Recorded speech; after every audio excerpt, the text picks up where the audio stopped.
welcome into episode 67 of JD's Empire Sports Talk. JD here, of course, with Biggie. So the boys are back together after, Finally. a few things got in the way, but we are back together. Biggie, I Yeah. like the new look. How we doing, man? Thank you. Thank you. Yeah. This is my first time not having a full beard since my junior year of high school, so it's been some time, to In a say the while. least. It's been What quite made some you time. what made you go with the change? Well, I'll be honest with you. I was thinking about it for a little bit, and I never really wanted to do it because, I didn't think it'd be, would look all right. But I was shaving, I was trimming my beard, and I accidentally shaved a little too much off. So I'm like, let's just get rid of the whole thing. Try it out for a little bit, and then grow it back. Because you know what they say? Sometimes if you shave it all off, it grows back even better. So I'm sure it will. I'm sure it let's will. hope. Let's hope. Yeah, you got that going, and then it was the fear of the unknown. You didn't know what you would look like, but Right? it looks Yeah. good, man. I like the mustache. It's I a appreciate it. good look Appreciate it. to it.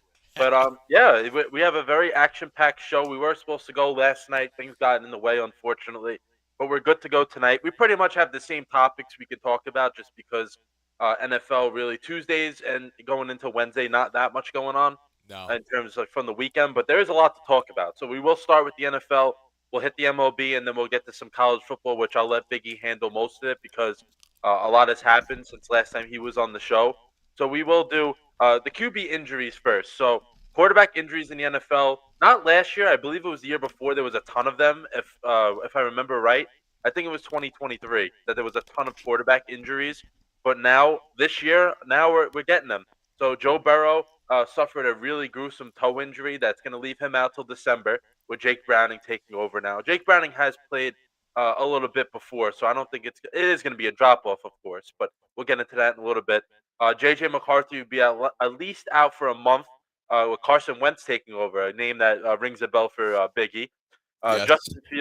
Justin Fields is now going to be out. I had him in concussion protocol, but he is out for this week. So Officially. Tyrod Taylor, the ageless wonder, will be getting the start for the Jets.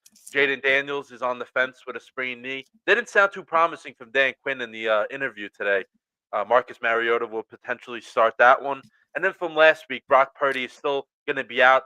Potentially, he has an outside chance of playing this week. I don't think it's going to happen. And Max Jones stepped in for him, and he looked great. So that's five names right there, starting quarterbacks for their respective teams that are hurt. So, Biggie, let's break this down one by one, and we can go through which team maybe is going to hurt the most from Yeah. this. Let's start with the Bengals. So, Joe Burrow, I mean, listen, before he got injured, 6'7", 6'7". I had to show that real quick. Had to. Joe Burrow is out till December, so this isn't like a week or two injury. This is a long time. From now until December, that their season can be over, obviously. So Yeah. take me through what Jake Browning's going to have to do, because me and you have made numerous jokes about how bad that defense is. They actually Oh, haven't been that real terrible bad. yet. I'm going to be honest with you; they have not been that terrible yet. So take me through, what does Jake Browning need to do to keep this team afloat? Because they are 2-0 already. If they can hold their weight a little bit until Burrow potentially comes back, you never know. So take me through what Jake Browning's going to have to do for this team.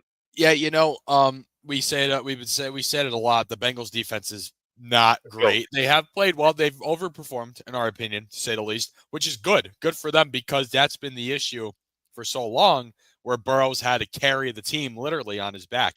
Now you lose that, MVP caliber quarterback, it will hurt you.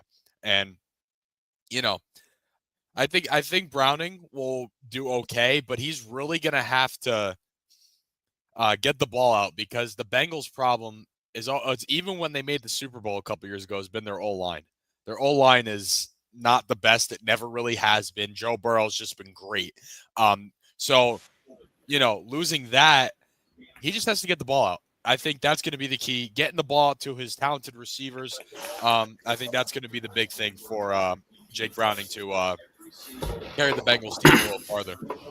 Right, and he came in for Burrow. He looked pretty good on Sunday, I'll tell you that. Him with Chase and Higgins, they have a little bit of a connection going from when Browning had to previously play a couple of years ago for when Burrow got hurt. So I don't think there would be – listen, they're going to be – obviously, they are worse for what happened because Burrow is so talented. But I don't think they're quite going to be out of the race by the time Burrow comes back. Let's go to J.J. McCarthy, who hasn't looked too great to start his NFL career. Obviously, he was hurt last year, and then so far in these 2 weeks, Sunday night, I know, Biggie, we can agree on this. They should have won that game probably 5 times over, and they didn't win. Yeah. No. That was out for That the was taking. abysmal.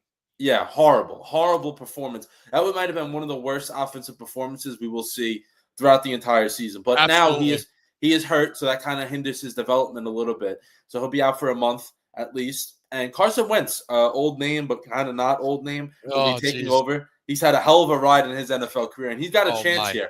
Listen, if I'm Carson Wentz, you look what Sam Darnold did to his career last year by going there.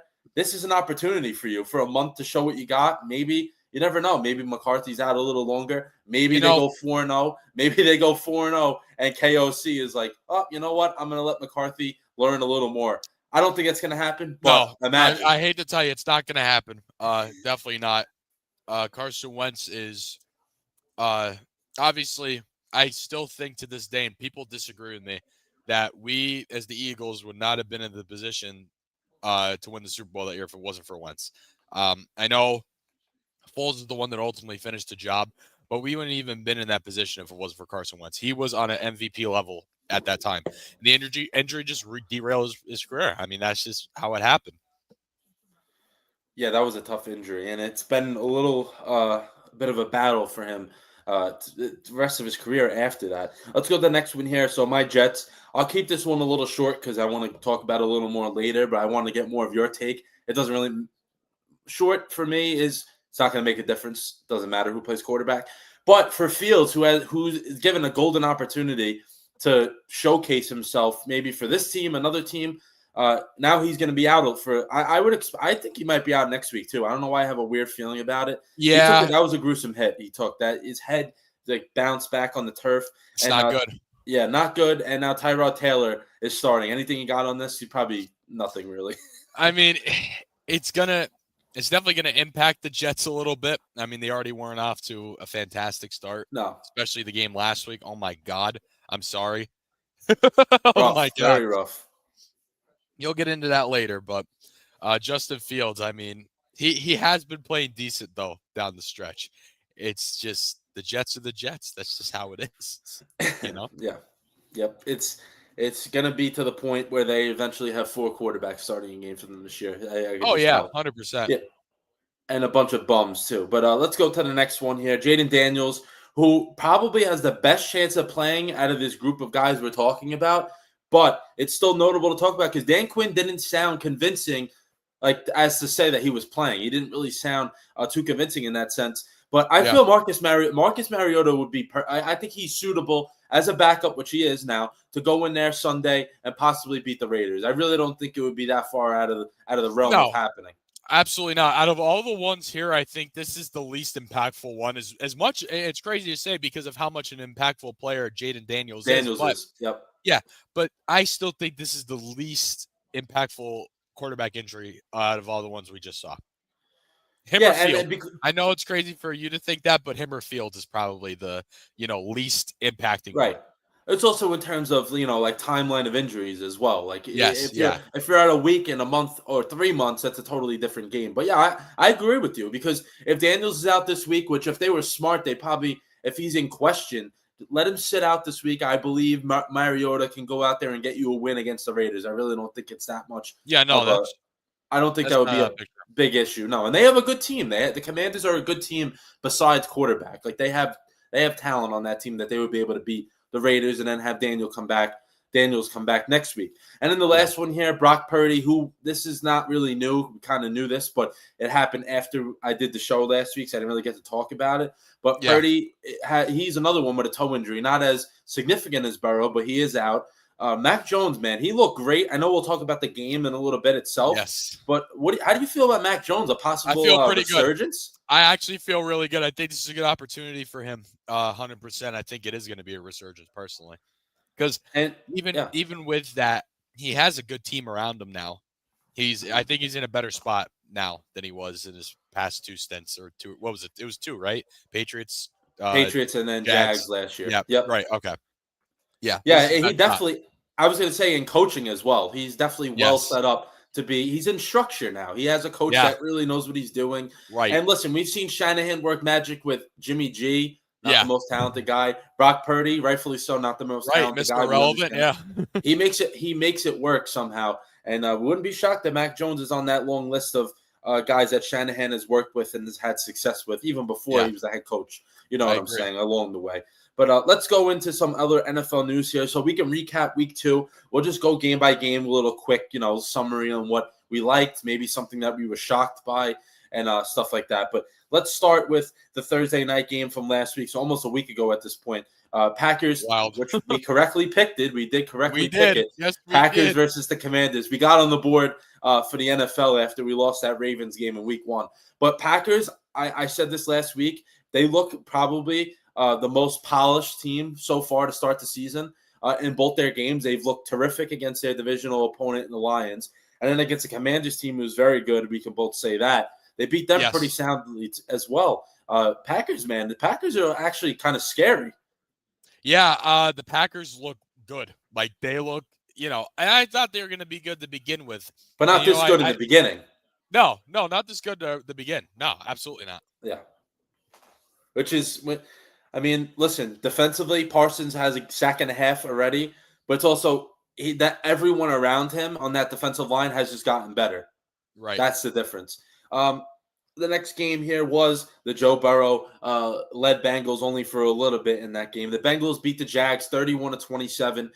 Jaguars, I feel, are improved. Their roster didn't really change. I just think that Liam Cohen knows how to use the personnel that he's got. Travis Etienne, I am so happy. I'm happy for Travis Etienne getting extended time again. But anything from this game that really caught your eye a little bit? I think that Jake Browning stepping in and being able to win that game for them kind of on the fly is pretty significant. Yeah, I think that is a good sign of, the situation at hands for Cincinnati. Right. I think it's 100% a very good thing because, obviously Burrow is a very, very, very, very important player to you. And even when he performs well, the team doesn't in general. You know what I mean? That's just, you need him to at least skid by. Like those last couple seasons where they've been, pretty bad and Burrow's been pretty good. You know what I mean? Imagine if they didn't have him, right? It would be worse. A lot worse. Yes, a lot worse. And it's a good sign that you have someone that you saw play and did well. So hopefully that he continues that and the Bengals don't go on a complete skid without Burrow. 100%. Next game here was probably the most thrilling game of the weekend, which we probably didn't expect it to be. Cowboys versus Giants. Yeah. That was an insane game, 40-37. So I was at the Jets game. I left the beginning of the fourth quarter because that was a mess. But when we got in the car, it was only 16-10. The game ended 40-37. The amount of points in that fourth quarter, insane. Russell Wilson, who was already under the microscope as in terms of his job being taken from him. He went out there, he threw for 450 yards, but he did cost them the game with a really bad turnover in overtime. That was something that I don't even know why you even attempt to throw that. But the Cowboys, listen, we said what they're going to put up points, but their defense is non-existent. Anything you got from this one? It's a showing of how the NFC East is going to be going forward. And how the Giants are going to be because it's just I don't know how that game was close, but it was. Cowboys offense and somehow the Giants offense both look pretty good. Don't know how.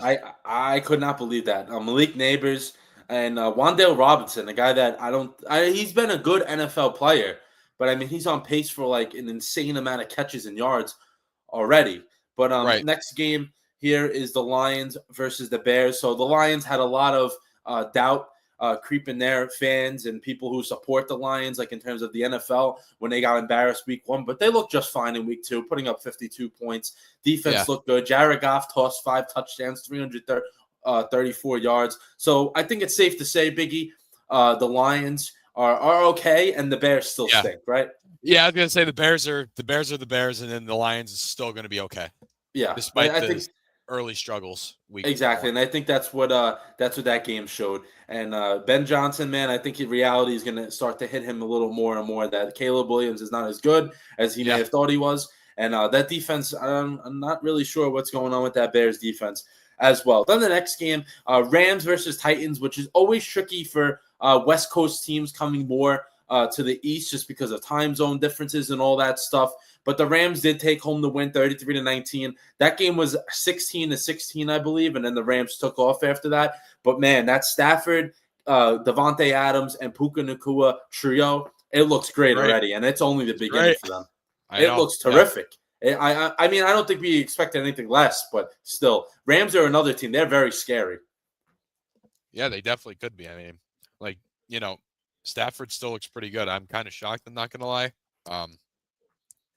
I didn't think he'd be I didn't think he'd be very good. I think he's slowly getting out of his prime, but he looks good. Yeah, this is something, but we talked about this, how he really didn't practice at all in training camp because he had his back issue. And I guess he didn't need to practice. He could still play. And if they can get him to play at this level, I would not be shocked if they make the Super Bowl. I really wouldn't. I would not be shocked by it. If they keep playing at this level, they have to. Exactly. And their defense is very, very good and young. So they're getting even better and better and better. Next game here, possibly the coach that is on the hot seat, Miami Dolphins. They lost to the Patriots 33-27. That was a game that the Patriots were up 2 scores in the beginning. Then they lost the lead, and then they were able to regain it with some crazy plays at the end of that, running a kickoff back and all that stuff. But the Patriots look like a team that knows how to get, they're coached well, and the Dolphins just look like a dumpster fire, which I mean, the which they are right now. Be awful. They're going to be terrible. They're going to finish the year awful. Mike McDaniels might be out. Might be. He's on the hottest seat right now. Oh yeah, no, I can't think of anybody that's even at his level right now. And they play the Bills tomorrow night, so good luck with that one. You see what the Bills have done so far. So that's gonna be an 0. I would not be shocked if the Dolphins fire him after tomorrow. I would not be shocked by that, honestly. I really wouldn't. I wouldn't be shocked. Next game before we move on, we got some people asking, what am I eating? See? Oh, okay. Oh, wow. I switched off the comment and put something else because sometimes they get a little out of hand. But we do like the comments. We got some air fried toasted raviolis, like fried raviolis from Aldi's. There we go. So that's exactly what Biggie is eating. Let's move on, though. Next game, 49ers and Saints. So this is the game that 49ers had in control, and they looked like they were going to let it slip away, but their defense, with Robert Saleh, their defense is back to normal. Everybody that leaves the Jets, they gain something positive in their life, and it's showing with the 49ers. He looks younger again somehow. I don't know how you can look older and then younger. I don't get that, but his defense is great. The Mac Jones stepped in. He played well. 49ers are finding ways to win, even though everybody in their offense is injured. Saints are going to suck. We know that. What do we think about this game? Which one? The 49ers. 49ers. Yeah. I think the 49ers, they're going to be okay. Purdy being out might hurt a little bit. I mean, this has been their issue for how long now? You know what I mean? Yeah. Like a long, long time. But honestly, I think they're at a point now where I think they'll be all right, and I think this is Mac Jones' shot to really get himself going. Yeah, he's getting a chance here. We'll say that. Next game, we'll keep this one brief. The Bills beat the Jets 30-10. We'll talk about that one later, but do you have anything on that before we move on? No, just embarrassing. What? Like, come on. Do better. Do better. Yep. It's embarrassing. You're an NFL team. Do better. Exactly. Next one, Seahawks took down the Steelers 31-17. Pittsburgh, to me, I think that their defense is going to be better. I think they're going to be okay as well. Rodgers didn't look good against the Seahawks, but the Seahawks do have a good defense, much better than anything the Jets are going to put out there. But we can what we can say is that Rodgers is not going to do what he did week 1 consistently. That we're not going to see. I think that was a lightning in the bottle type thing. Yeah, exactly. But I do think he's going to be okay for them. And their defense is going to turn around. I don't know when they'll turn it around, but I think they have too many talented players to not do that. And they had also my chalked moment to be from that game. But I don't want to spoil it. But there was a few things that the Steelers did that don't usually look like Steelers type of plays that cost them that game late in the game, and it kind of hurt them a little bit. But the Steelers, they have a very talented team across the board. I would not expect them to put out any performances like that. Like, there was a very sloppy game from them. Next one we got is the Ravens completely destroying the Browns. Browns are on the bottom of one of the worst teams in the league this year. Ravens won 41-17. Lamar looked great. I can say, though, the Browns did hold down the Ravens for the first half. I think the Browns defense is actually really underrated. And Derrick Henry did nothing, and they still put up 41 points, which shows how good the Ravens are. Well, yeah, that just, again, I was just gonna say that's how good the Ravens are. Like, you know what I mean? That they're really good. Like, they're off to a really great start, I think. Despite, the game of the year at this point, I think we could say that was the game of the year already in week 1. Besides that, they look pretty good. It also shows that the Bills are actually still pretty good, which I'm kind of surprised about. Mm-hmm. Yeah, the Bills look like they're going to be a juggernaut, and so do the Ravens. I mean, the Ravens have scored 81 points already. It was pretty awesome that we saw 2 juggernauts go right at it in week 1. And week 1, and they look very well prepared for it, which is something that, some teams don't always look often, right? Exactly. Next game, I think we'll talk about this in a little bit, but the most surprising 2-0 team right now, Colts won 29-28. That was a thrilling game to end the 4:00 window on Sunday. Daniel Jones, man, what is going on? He looks great, and so does Tyler Warren. I'm so happy about that. I love Tyler Warren at Penn State, and I love him now. It's awesome.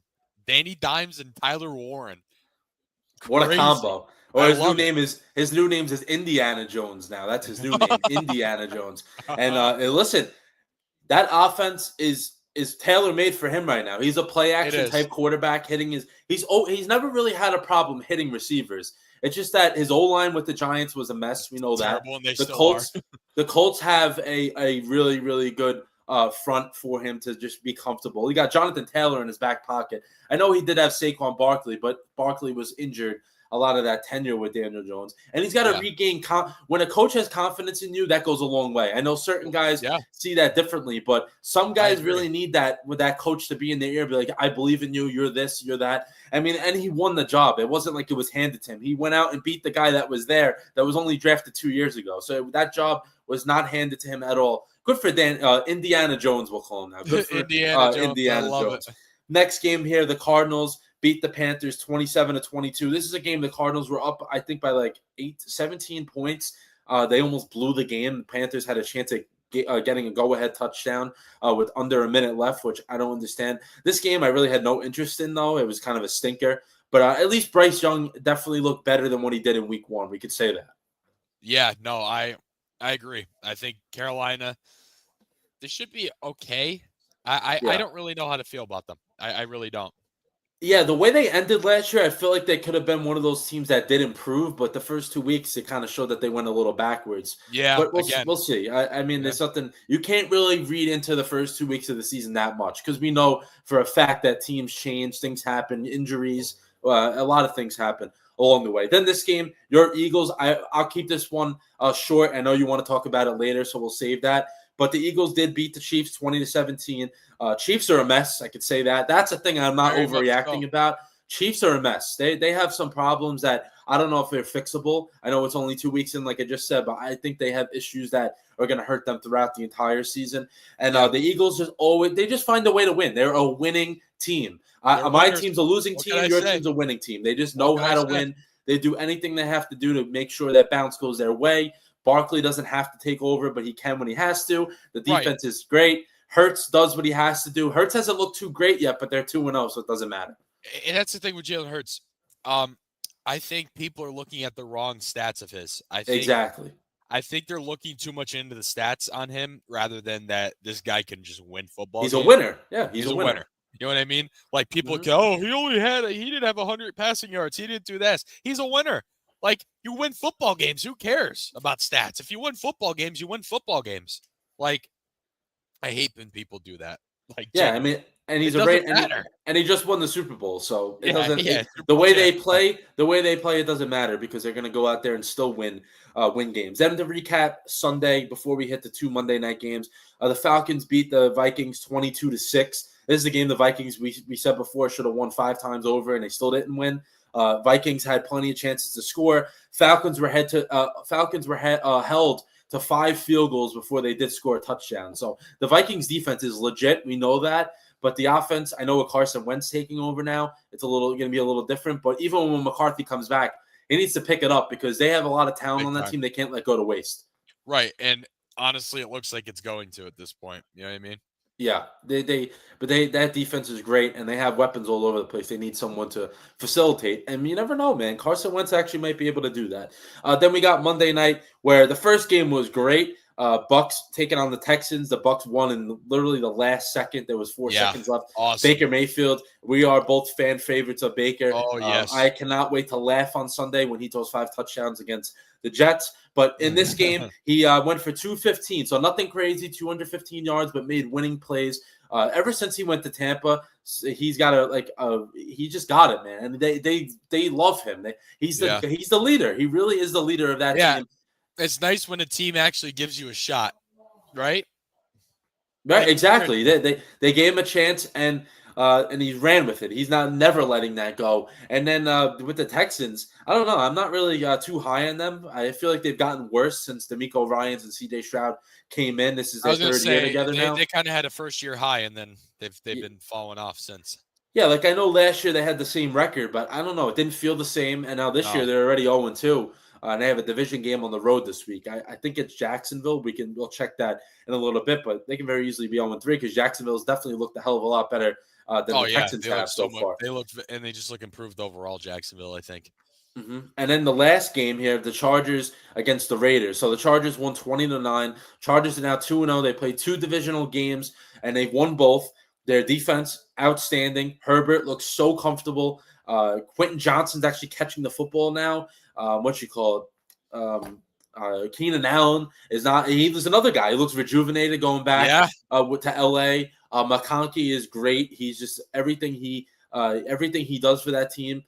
And then listen, the Chargers. I'm not gonna go crazy right now, but they have a formula to beat any of the top teams in the league because of that defense. Yeah, no, I agree with you. I agree. And it's great to see. I like when the Chargers do well, especially when Harbaugh's there. He's a good guy. Like I know he had his history of what happened at Michigan, but I don't count that with what he's doing in the NFL. No. It's a totally different game, of course. So Biggie, after we just went through week 2 here. Let's give each of us a quarterback that impressed you the most. I'll go first here. I have Jared Goff. Just because of how bad he looked in week 1. He's got a new OC. Listen, I know that the playbook is almost the same in terms of Detroit, but he still has to learn.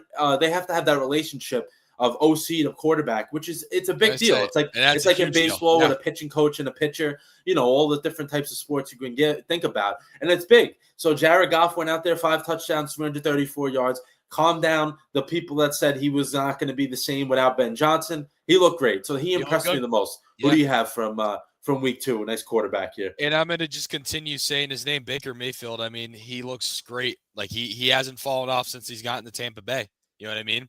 He went 25 for 38 last game with 2 touchdowns in a very thrilling game against the Texans. Great game, yeah. Like, it's funny. So Nick Chubb scored a touchdown. Baker Mayfield throws the game winner. Imagine if those two were still in Cleveland. Something to think about, man. That's why the Browns are the Browns. Next thing we got here was an overreaction. So it's now only week 3, but it's an overreaction week. We're going to do this every week after the week. We'll be like, what shocked you the most? Or what do you feel? So I'm going to go out on a limb here. I'm going to say right now there's 10 teams in the league that don't have a win yet. So that's a lot of teams that still are looking for their first win of the season. I'm going to say there's going to be at least one team that does not win one game the whole season. Yeah. No, I wouldn't hold that against you. No. All right. And then what's your overreaction of the week? Might not be an overreaction, but it could be. Chiefs don't make the playoffs. Okay. All right. They missed out on the playoffs this year. The way they look right now, they don't look great. But it's also we've seen this movie happen where they don't look great and they find a way. Yeah. But this one feels a little different. I don't know what it is. It feels a little different. And what the problems they had in the Super Bowl that they thought they fixed, I don't think they fixed it all. I don't think. And I know they're missing Worthy and Rashee Rice at receiver, but their offensive line still stinks. Their offensive line, they can't run the ball. Mahomes is their leading rusher through 2 weeks. Yeah, and he's not a runner. That's the thing. He's not a runner. That's the thing. He's not a running style quarterback. So and that's a problem if he's leading your team in rushing yards. preview week 3 here. So let's go through the schedule. We'll talk about some games that catch our eye and a little, all that good stuff. But starting tomorrow night, because I'm not used to us doing a show on Wednesday, but starting tomorrow night is the Miami Dolphins, who pretty much have their season and their coach on the line here against the Buffalo Bills. Bills have looked great. Dolphins have. These two teams couldn't have looked any worse or better, respectively. Right? So yeah. Right. I mean, this is gonna a two tails of the opposite sides here. But I think the Bills are just gonna go win this game, and they're gonna destroy it. I don't think the Dolphins have a chance. Yeah, no, I agree with you. I think this game's going to be extremely lopsided. Usually, what we see from Thursday night football to begin with. So, yeah. Yeah, and the Bills have looked so dominant so far. Yeah, the Dolphins have looked so bad. Yeah. Sunday here, so we'll start off with the Packers going to Cleveland. So the Packers, this is another matchup of two teams that have looked great and not great. But I think the Packers will have a little bit of trouble, I feel, in the beginning of the game, just because the Browns had the Bengals on the ropes in week 1. Then they had the Ravens on the ropes pretty much into the middle of the third quarter. I think the Packers are going to be on the ropes for a little bit, and then I think that the Packers will take over in the second half and come away with the win there. But anything on like that you like about this game? I don't know. I just think the Packers are going to do pretty well. I don't have much to say about it.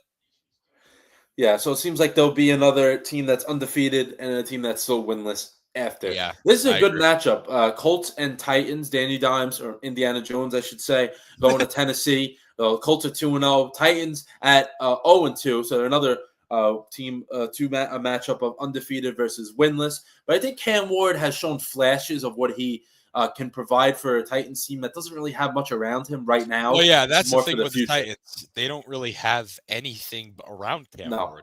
So if he could show you those good flashes early on without a good team around him, and hopefully they can build up some, some draft picks and trades or just cap space money, they could build a team around him. They could be successful. I think that's what they're probably going to do. But if you're seeing those early flashes early on from Cam Ward, I think that's a good sign. But I just think the Colts are hot right now. I think they take this one. Yeah, and then the Bengals versus the Vikings. So now the battle of the backups, Jake Browning and Carson Wentz. This is still going to be a good game. I don't care what anybody says. I think this is still going to be a really good game. And Vikings, they let that one, like we said, get away from them on Sunday. So they kind of do need to win this game. So you don't want to start out 0-2 at home. And then for the Bengals, like we said, any win they can steal and get, that saves them time for when Burrow comes back.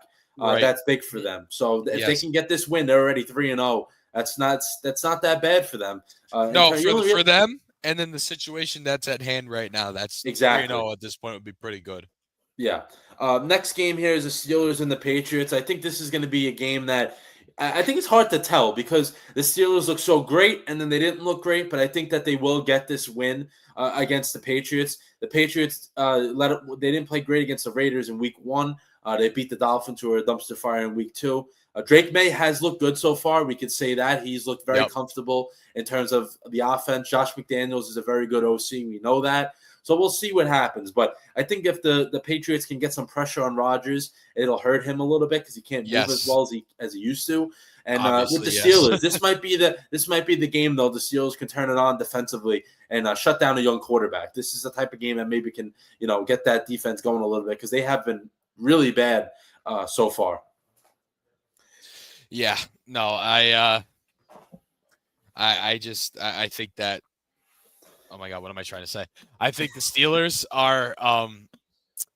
will be okay going forward, but I think this is another loss for them. I think the Patriots are going to slowly get better. I don't think they're going to be a playoff team, but I think they're going to get better as the year goes on. And I just think the Steelers need to come around, and they will at the end of the year, not right now. So I think it's good timing for this game for the Patriots. Mm-hmm. The next game, probably the matchup of the week, the Rams going to Philly to take on the Eagles. This is a rematch of last year's one of the divisional round matchups. So both teams playing great so far, both 2-0. I think we expected that to come into this matchup. So we'll see what happens because the Rams defense, they have a formula or attempted a formula at stopping Barkley last year. That did not work both times they faced him. Barkley had his best 2 games of the season against the Rams defense last year. Yeah. Oh, no. He cut out. Wait. Yards. That was insane, that game. And then I'm really curious to see what goes on with the Eagles' passing offense this week, because I think they're going to have to pass a little more than they have so far to win this game. Yeah, no, I agree. I think that is definitely a way to look at it. But like you said, Barkley had his best 2 games against the LA Rams last year. So could we see that a third time? I think so. I think the Eagles will win. But yeah, I feel like they're going to have to pass a little bit more. AJ Brown needs to, I think he's been playing first 2 games. Obviously, the first week he played great. He didn't get many targets. No, and he's looked a little disengaged so far, to say the least. He kind of looks like he's not too happy already, and you don't want to lose him this early in the season. No, you do Next not want game to lose here, him.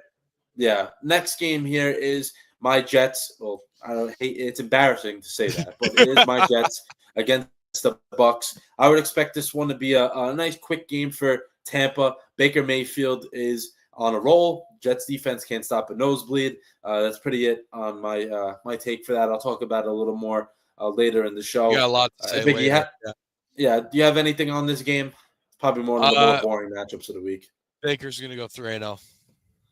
Yeah, so another matchup of winless versus undefeated, that game in Tampa. Next game here, the Raiders versus the Commanders. It's a game that could definitely swing in terms of who's starting for the Commanders. But Geno had a good week against the Patriots, and then a horrendous week against the Chargers on Monday night. So we'll see which Geno shows up against the Commanders, but it should be a good game regardless. I don't think I think it's going to be a better game than some people are probably giving it credit for. Jane Daniels obviously is out. I think this is going to be a good game. But what you're right. What Geno are we going to see? Yeah, that's been the story of his career. He's had good seasons, but it's like he's very very streaky. Yeah, yes, inconsistent, definitely. And next game, a NFC South matchup: the Falcons taking on the Panthers. The Falcons, if they want to consider themselves a team that's going to make the postseason, they can't let this game. This can't be a game they have a letdown on. They need to get this one. Must win if they want to instill themselves as a wild card team. Even they need to win this game. Yeah, and they look good against the Vikings, and why not keep building off that? That's a good win for them.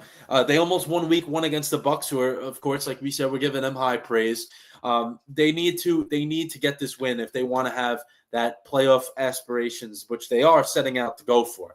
Next game here, an AFC South matchup: the Texans taking on the Jaguars. Texans, if they want to make the playoffs, they need this win because they don't have one yet.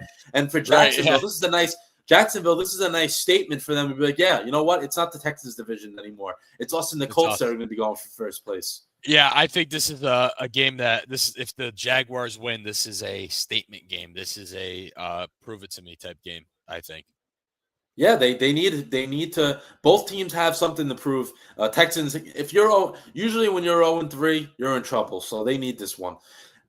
The 4:00 window here starts off. This is going to be a really good game as well. The Broncos coming off a crushing loss. They very easily could have been 2-0 if they didn't have that stupid penalty, leverage penalty on that field goal. And they're taking on the Chargers, who have looked outstanding to start the year. This is one of those matchups as well where Chargers win this game. They're 3-0. They're starting to establish themselves as a team that's going to be very, very high in contention in the AFC. And with the Broncos, I think they're going to be a good team as well. But if they go to 1-2, it kind of hurts them a little bit. So if they can win this, they're tied with the Chargers. If not, they're kind of behind the 8 ball to start the year already. Yeah, I think that. I just think. Oh my God, lose my train of thought again. Chargers, I think they're going to be pretty good this year. I'm high on the Chargers. I really like them. And the Broncos, again, I don't know. I remember I said this was a team like in the summertime when we were doing our divisional rankings. Yeah. I said this is a team that's going to have a drop off and not live up to what they did last year. And I think that looks like it's going to happen. Yeah, they're some inconsistencies with them. Like they let that game slip away against the Colts. I feel like teams that are more established in terms of winning, they don't let that one get away. Next game here is the Saints against the Seahawks. So let's listen. We talked about this. The Saints are probably the worst team in the NFL. Yeah. but they actually did not look that bad in their first 2 games. They played competitive. They lost both games by 1 score. I'm not saying the Cardinals are a great team because they're not, but the Cardinals and both the 49ers, they're definitely teams that have more of a chance at the postseason, way more of a chance than the Saints would, and they didn't lose to them by that much. So I think this game, though, I think they're going to get killed. This might be the most lopsided game of the week, just because they're on the road and Seattle's not bad. Yeah, Seattle looked pretty good. The Saints have been playing somewhat competitive the first 2 games, and I'm pretty happy to see that. But I don't think it's not gonna matter going against the Seahawks, though. Yeah, and at least, like, that's what you said. At least they look competitive for them. And Rattler hasn't looked too bad either. He's getting yeah. For someone that really he looked bad last year, at least he's gotten better with it. And he's getting a chance because who knows where he's going to be next year. I don't think he'll be on the Saints. No. Next game is the Cowboys versus the Bears. So the Cowboys at 1-1. Bears, they need this win. I don't think they're going to get it, but they need this win. And the Cowboys, listen, their roster is not as talented as it has been over the past few years. But if they can win this game, they get to 2-1. That's a good thing for them. And I don't like the Cowboys like as an organization. But I do like Dak. I do like Schottenheimer. I like that combo at head coach and quarterback. 2 guys that are definitely have a little bit of a chip on their shoulder. And I like to see the Cowboys beat the Bears. I also don't like Caleb Williams. I'm not a Bears supporter. So I would like to see the Cowboys come away with this one if they can. Yeah, as much as it pains me to say, I agree with you. I think that them winning this game, it'd be. I think it's gonna happen. And I hate to say it, I'd be okay with it too. I wouldn't care. NFC, this will close out the afternoon games. NFC West matchup, the Cardinals taking on the 49ers. So both of the Saints opponents, now they're going to be facing off against each other. Mac Jones probably will be under center. They said with Brock Purdy, they don't know, but I would assume Brock Purdy is out. Mac Jones gets another chance. I think the 49ers are going to win this one as well. Their defense looks dominant again, and that's really good for them because they're dealing with so many injuries offensively. But I think the 49ers, they have a good chance starting 3-0. Yeah, no, I agree. I really think they do. I don't think the Cardinals are that great, to be honest with you. That's just me personally, and I think the 49ers are going to be just fine. And I even said Mac Jones, QB to watch. We'll get to that in a second, but right, and the Cardinals are 2-0, but they had played the Saints and the Panthers, so I don't buy much stock into that. They did win, but you know what I'm saying. Like they're not those 2 teams are not teams that we expect to be anywhere near the postseason. Then our Sunday night matchup, the battle of 0-2 teams, which you did not expect to say that. The Chiefs and the Giants. Both teams definitely need a win, but the Chiefs obviously more so definitely need that win compared to the Giants team that doesn't have expectations. But they need it more than anyone, right? Yes, they definitely do. And I don't know if you ever heard of Don LaGreca. So he's a guy that ESPN New York radio host. He's going to be the Devils play-by-play announcer this year. So I usually listen to him and watch him a lot. And he was saying, he was like, oh, I sound like a conspiracy guy.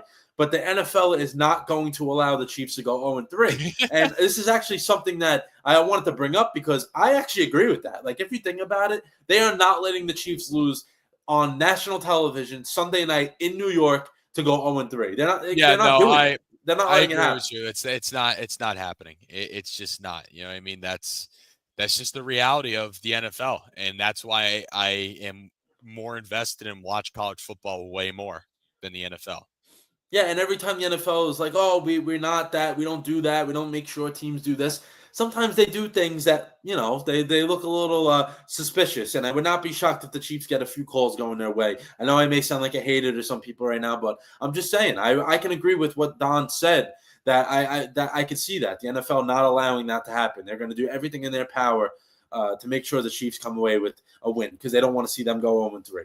And especially with all the primetime games the Chiefs have coming up, they don't want them out of the season already. Well, sure, yeah, no, that's and not it's Mahomes, Kelsey. It's not good for the league. Mahomes and Kelsey, oh my God, I can't. I hate them. Yeah, we feel the same way. We've talked about the Chiefs besides the show. We feel the same way about them. And then Monday night, a really good matchup: Detroit against Baltimore. So Detroit, both teams actually at 1-1. Lions looked really good last week. Ravens looked really good last week. So both teams flying high going into this week 3 battle It's a good, really good matchup to end week 3. I like that one. I agree. I'm actually really excited for this game. I think I'm actually gonna, I'll watch it. Obviously, I think it's gonna be really good. Yeah, I agree. I think it's going to be a really good Monday night matchup. And I like now, since Joe Buck and Troy Aikman have taken over the booth for Monday night games, they have gotten a lot better matchups over the past few years, because before that kind of seemed like Monday night was, we'll just throw a game in there, whatever. Yeah. Now they get high profile games now. Yeah, Monday Night Football was always, pretty good. I think the worst is Thursday night. Those are usually the worst games. Yeah. But Monday night hasn't been too bad, I don't think, in the last couple of years. Not as bad as Thursday Night Football.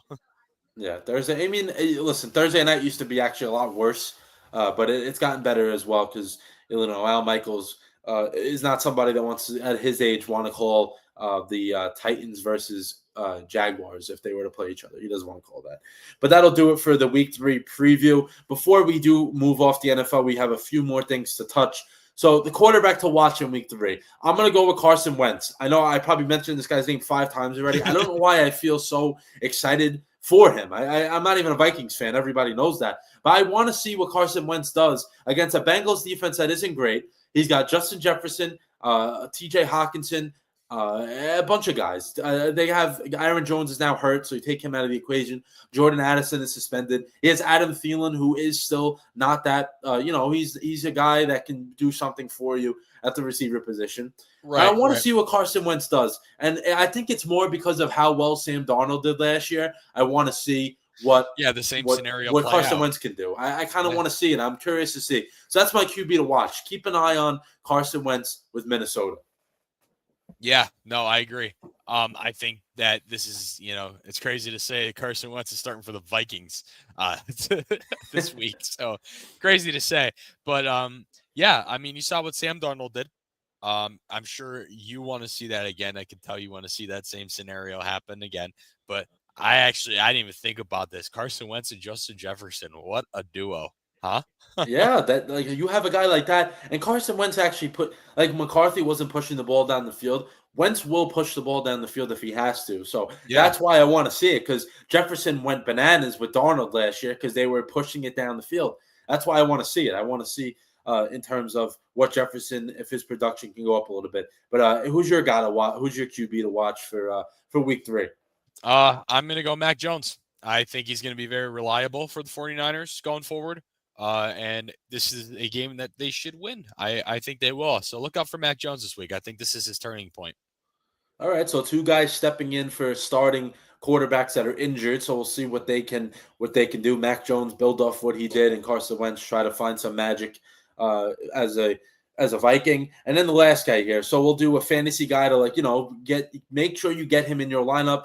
If you don't have him, maybe trade for him, things like that. So I'm going to go with Wan'Dale Robinson. So this is a guy that probably isn't, the most household name you could think of. Right. But he's a guy that's getting a ton of targets. He has 14 catches in 2 games. If you think about that, that's 7 a game.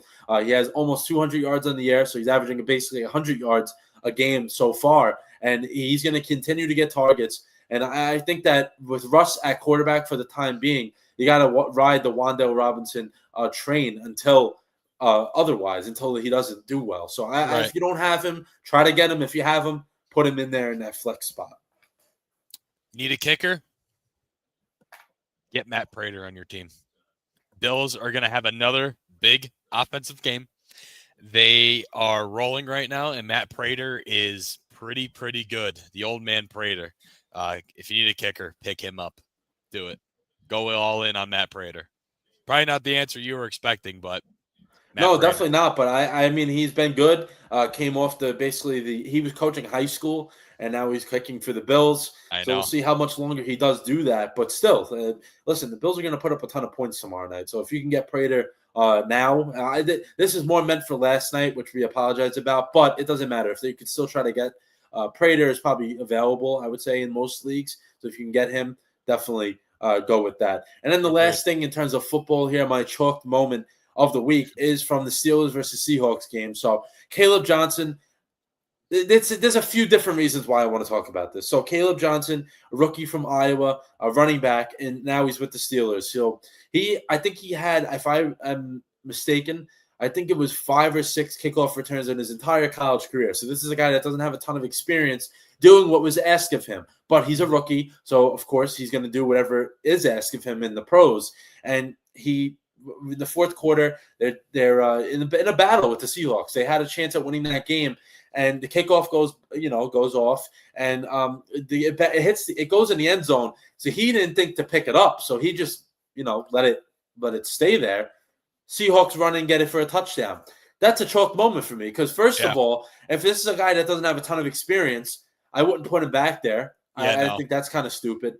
And Caleb Johnson, dude, I know you're a rookie, but how do you not know the rules? And you pretty much cost your team the game by doing that. That took all momentum and everything, wind out of the sails for the Steelers, who, listen, they could have very easily been 2-0, but Caleb Johnson, not a good look, man. And I am sure he will not be doing that this week. They will have someone else back there doing kickoffs. But yeah, definitely my chalk moment of the week. Caleb Johnson, what are we doing, bro? That's not a good look. Not a good look at all. So let's take a little break from football. So we'll do the MLB, a little bit of a sandwich that in between here. Let's start with Yordan Alvarez. So Astros are doing everything they can to come away with their division. And right now, they're in a battle to get it, but I think they will by the end of next week. They are a half a game out, though. They're not in first place right now. They were for the longest time, but the Mariners are on an insane hot streak. And now the Astros' path to winning that division got a little harder. Yordan Alvarez sprained his ankle a couple days ago while he did score the run, but he sprained his ankle severely where he was in a walking boot. So it didn't look good for him, and I would expect him to be out. And not even just about them winning the division. They're going to be in the postseason. I would expect them to be. They should be. And now you think about it, postseason starts in literally 2 weeks from yesterday. So now you don't have him possibly for the beginning of the postseason. He means so much to that Astros team. Power hitter. He does everything for them. Mostly, we could say they have a great lineup, but he's a big part of it, driving in runs. Now, he may not be available for the postseason a little bit in the beginning. That hurts the Astros a little bit. If they want to have that, that look down the road and be like, oh, we want to win the World Series. That hurts the Astros a little bit, and him not being there kind of sucks for them. Yeah, no, that definitely does. I mean, I'll be honest with you, I haven't been watching baseball as much now because football's in full swing. But Alvarez has been, been a key part for them, and I don't think it's too late in the season for it to really, really negatively affect them. I think, but still a little bit, I think.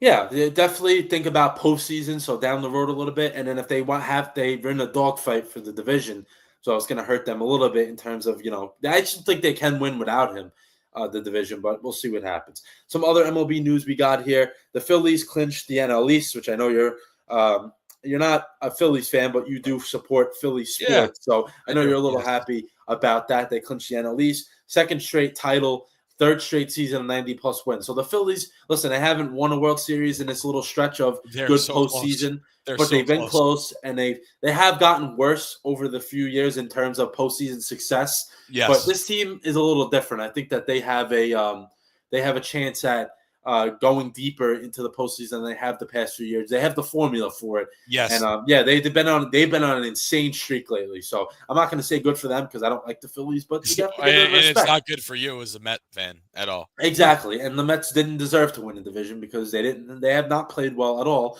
And the Phillies took advantage of it. And listen, they made the right moves at the deadline, and it's really, really paying off. It's paying off for the Phillies, so good for them. Then the Giants. All of a sudden, the Giants have been playing great baseball. A team that wasn't really in the playoff race up until about a week and a half ago, and now they are in the playoff race in terms of wild card. And they brought up a top prospect, Bryce Eldridge. He's only 20 years old, so he's younger than the both of us now. Think about that, younger than the both of us and playing in the big leagues. That is insane. It is insane, and shows how mature and how good he is that they have faith in him, trying to help them make the postseason. Yeah. He was somebody that would be supposed to be on the team next year, and they were like, you know what, we have a chance at making the playoffs. You can't give that up. Let's go. Dom Smith, a first baseman for the Giants. He got hurt. Let's bring up Eldridge. Let's see what he's got. And I know he didn't have a great first game, but let's see what happens with him. We'll check in on him next week. Then Cal Raleigh, another guy that it's like a Baker Mayfield, Cal Raleigh type of show. Yeah, we love those guys. Yes. And Cal Raleigh now has 56 home runs. So imagine he can get to 60 if he puts a nice push to end the season the next Yeah. week or a little over a week. You never know. That'd be Home awesome. run hitters usually hit home runs in bunches, and he hit 2 last night to give himself, or he tied actually the record with Ken Griffey for most in Mariners history. So if he hits Wow. one more, he got the record. And I don't think anybody would have thought that record would be broken. So No, pretty impressive. and here we are. Yeah. And us being fans of Cal Raleigh, hopefully he does it because we like him. We appreciate his game and all of that good stuff. But let's do the standings check-in before we hit college football, which Biggie will probably take over the majority of it because there's a lot to talk about, and I want to make sure everything is covered. Yes. But let's do the MLB standings here. Biggie, you want to kick us off so then you have a little bit of a break for your voice when you get into when I start talking about college football? Yeah. I got you. All right. So we're obviously going to start with the AL. Let's do how we do this here. So start off in the AL East. The Yankees are still in second. Toronto's going to win this division. I think that's pretty much set in stone at this point. They're 5 games ahead. Yeah, not enough games left. No, the Yankees have played better baseball down the stretch, but not great enough where I think they're going to do anything. Boston, they 4-6 in their last 10. They've fallen off a little bit. Baltimore's officially eliminated from the playoffs, and Tampa Bay's been pretty bad too down the stretch. They haven't been that good. No, they got rid of some guys, I should say, that they probably maybe could have held on to, and then they just got out of hand for them. Yeah.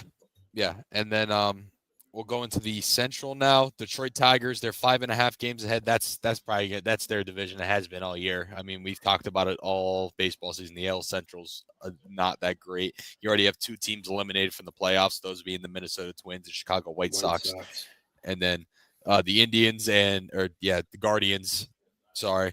And the Royals, they're 5 games apart from each other. Not much going to happen there. That's been a rough division for for the whole year pretty much. Yeah. And in the West, the Mariners are ahead by a game and a half. That division, that's going to go down to the last game. Gary, Yeah, I just feel that way about it. Yeah, no, they've been on some hot streak. Yeah, no, they have been, and I think they pull it out because I just think they're good, and the Astros they just had Alvarez out. He's hurt now, so that hurts. Yeah, that hurts them a hurts lot. him and hurts their team. yes. So I think Seattle runs away with that, and then the Rangers 4.5 behind Houston. The A's out of it pretty much, and then the Angels are eliminated. So, yeah, I wanted to talk about a few things with the American League. So the Mariners and Astros changing places, we could say, in the division, and now they're in second. So that sets up a potential Yankees versus Astros wild card matchup. Crazy. Don't know if Yankee fans want that. I could say that. Don't know if they want that. I don't think that would end well, personally. But yeah, the Yankees would be home, but I still don't think they want that. And the Red Sox would take on the Mariners, so that would switch things around a little bit. But the Mariners have won 10 in a row. Listen, the hottest team always makes a run in the postseason. It doesn't matter. They may be less talented. We've seen that with my Mets last year. They were definitely not the second most talented team in the National League. Absolutely, but they beat the Phillies. They beat the Brewers. They fought with the Dodgers, who they definitely were not in the same class with. No. But this team that is the hottest in the postseason is the team that goes far. So I would not be shocked if the Mariners go and do something. And now the Blue Jays as well. They're on a 6-game winning streak. So both of those teams. But the wild card, man, Yankees, Astros, and Red Sox. That's some trio of teams in the wild card. That just shows how good the American League is from top to bottom. I don't think there's anyone that's a dominating team. I feel like anybody can lose. The Red Sox have as good of a chance, I think, as the Blue Jays to make a run. I really don't think it's that far off. No, I really not don't at all. so. Yeah. And then let's go to the National League where we got. Oh, I'm on the wrong thing. My apologies. The Phillies clinched the division, but they're up 12.5 games again over the Mets. Then the Mets are in second. Marlins are in third. Braves are in fourth, and the Nationals are in last. The Nationals haven't been eliminated. I don't know how. It should be eliminated by now. Oh, actually, no, they're definitely eliminated by now. My apologies. It just doesn't have it on here. They're definitely eliminated by now. The National League East pretty much going to be the same order until till next year. The Mets are in Phillies. Mets are hanging on very, very they're hanging on by a thread in terms of playoff positioning. But I would expect them to get in there somehow. And then the Phillies are Phillies. They're great. NL Central, the Brewers are leading the division by 4.5 games. So them and the Cubs are both in the postseason. But the Brewers haven't clinched the division just yet. But if you blow a 5-game lead or pretty much a 5-game lead by the time next week, that means you collapse. That means you didn't. That means you basically won nothing over a week and a half stretch, and I would not expect that to happen. Then the Reds are hanging on still. They're only 2.5 games out of the wild card, which I'll get to. But they are 576. And the Cardinals, disappointing season for them. But I don't think anybody expected them to be good. They're at 74-79. And then the Pirates definitely have been well eliminated. They are 1-9 in their last 10 as well. They have some work to do. And then the NL West, Dodgers have a 2-game lead over the Padres. So that division is not over yet. Diamondbacks have been on a hot streak. They're in the mix, a potential postseason spot, and the Giants as well. So listen, the NL West has a chance of having 3 teams make the postseason, which that's pretty good. And then the Rockies, 110 losses, so they will not be as bad as last year's White Sox, but they still suck. They're still bad.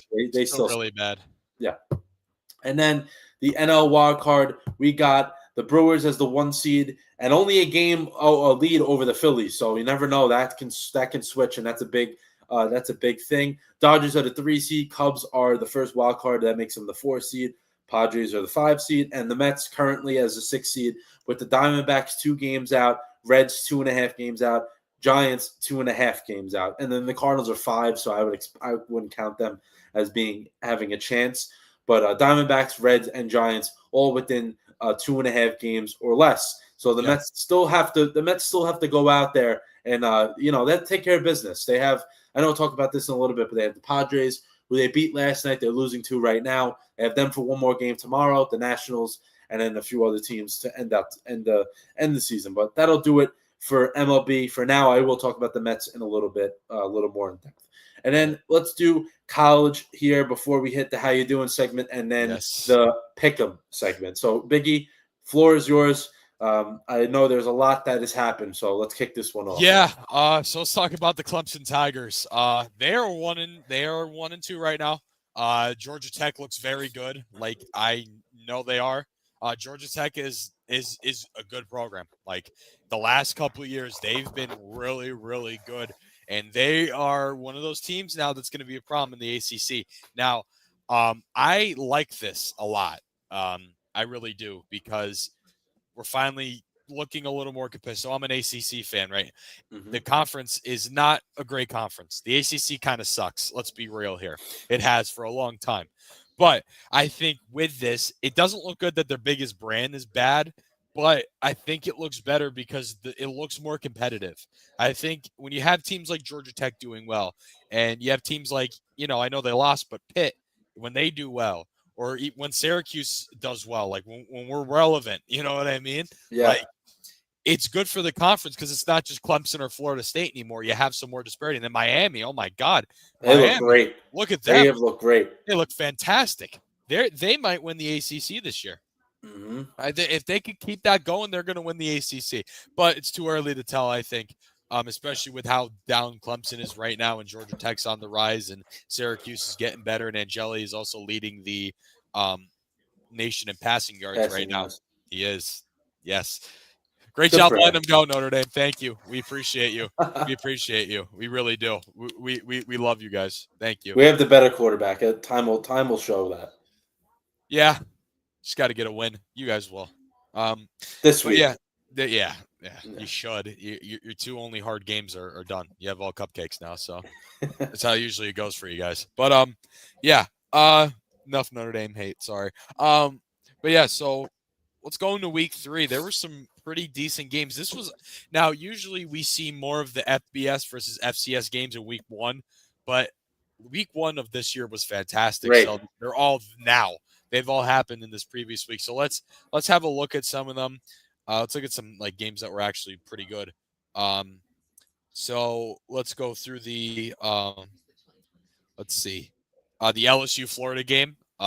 Very, very close game. I mean, we all expected that, but the Florida Gators, Besides their win against LIU week 1, they're 0-2 in their last 2. They don't look that good. I don't think No, they don't. they're good. And then Oregon beat the brakes off Northwestern. That's expected. Oregon looks really good. Penn State's gonna have their hands full into not this week, next week in the whiteout game because they don't look very well either. They played Villanova this week and they won 52-6, but they don't look good. Their offense looks stale. Like Penn State's offense just looks stale. For how explosive their offense is supposed to be, they just look stale. Even against like 2 bottom 3 FBS teams and in Villanova, against an FCS squad. So I don't think they're going to beat Oregon in the whiteout. I think they're going to lose the whiteout game. Well, we never lose the whiteout. You're going to this year. And then South Florida got exposed by Miami. I think Miami's just that good. I don't think South Florida's terrible, but they did kind of get exposed, I think, in that game. Georgia, Tennessee, that game was phenomenal. Amazing. Tennessee got up early, and then Georgia won it in overtime. They came back, and it was just back and forth. That was the best game of the week, I think. That or Notre Dame A&M. From a non-fan of either of any of the teams, those were the 2 best games of the week by far. Notre Dame, I think Carr's not ready. I don't think he's fully. I mean, he's a true freshman. They got a good team. They're really good. As much as I hate on them, Notre Dame is fantastic.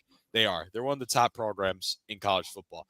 But I just don't think CJ Carr is ready for the big time yet. I don't think he's there yet. He will, but I don't think it's time right now. And I don't think Notre Dame's going to make the playoff, even if they win out, because they play not so great competition. And their 2 big first games against, ranked opponents, they lost. So if they don't beat another ranked opponent this year, I mean, let's look at their schedule real quick before I say anything, because I don't want to say anything. So they play Purdue. That should be a win. Purdue fought with USC on Saturday, sold my parlay. But Purdue's not a very winnable game. Arkansas, winnable game. Boise State, they're down. NC State, that game might be interesting. NC State at this point in the season might be ranked. They're 3-0. They're another team that's competitive in the ACC. USC is number 25 right now. I don't know if that's going to continue for USC. Let's just look at their schedule. That would be your next ranked game, unless NC State, it's ranked by then. Yeah. Yeah. If NC State's not ranked by then, your first ranked game is not until October 18th against USC, and they're not even, they're number 25. So who they have next? They have Illinois, Michigan State. That should be a win, I think. Illinois is going to be a loss. Illinois looks pretty good.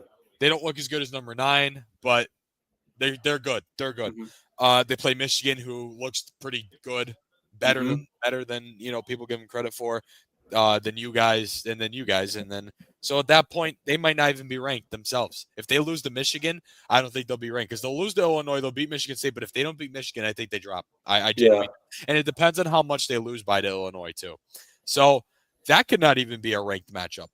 And then Boston College, who surprisingly doesn't look horrible, but they don't look as good as they did last year. I don't think, because they did have a little bit of a run last year. Like, they had some good games, but I don't think, they're that good. Navy, I mean, that should be a win. At Pitt, that might be a trap game, but I don't think so. Shouldn't. If Pitt continues to play like they did against West Virginia, they might have a losing record by this point in the year. Then you play the Orange. You guys will probably beat us. It's just a difference in talent level. We're not there yet. That's okay. Syracuse is not at that point yet to compete with teams like Notre Dame. And then you have Stanford, who's horrible. Abysmal. They're awful. So if they win out, even if they win out, we have projections here where some of these teams that are ranked right now, like USC and then NC State, might be ranked. And, depending on how Pitt plays throughout the rest of the year, and, if Boise can resurge a little bit, they won't make the playoffs solely based off the strength of schedule. It's not going to be because the only 2 ranked opponents possibly they lost to. But I think they should win out, but their 2 losses, going 0-2 against 2 ranked opponents, is not a good look, and you're not in a conference either, so that hurts you even more. So I think with being independent, you're straight to schedule going forward, which is pretty weak. If I'm just being honest, it is. No, you're right. And losing your first 2 games to ranked opponents, you're not making the playoffs, even if you went out. It's not going to happen. I just don't see it happening. I want to hear your thoughts. Yeah, I was gonna say. So I agree with you because the schedule is not great, but I could say this. So if Texas A&M and Miami, as Notre Dame fans, we're rooting for them now the rest of the season to win because those losses. Listen, they were very close games. Not like we got blown out. So I can understand. Yeah, they were close. Where as if those teams go out there and they win every game the rest of the season, which I don't think Texas A&M will. Miami has a very good chance of only losing maybe 1-2 games. I think they're that good. They have a very, very good team. And hopefully Texas A&M as well. Hopefully they go out there and win as many games as possible. Oh, Miami, dude! I'm sorry to cut you off. Miami's going to win out. Well, no. Florida State. I think they lose. They might lose that game. That was the only game I was thinking about. I couldn't remember. They're going to lose at Florida State, but they beat everybody else. They have Florida coming up, Louisville, Stanford, us, Syracuse, SMU, who's down this year pretty bad. They're down, yeah. NC State might be competitive. Virginia Tech's terrible, and Pitt at the end of the year, who's usually pretty bad at the end of the year always. So, their only loss I see is Florida State. If they beat Florida State, they're going undefeated. They're winning out, no question. But that's their only tough game down the stretch.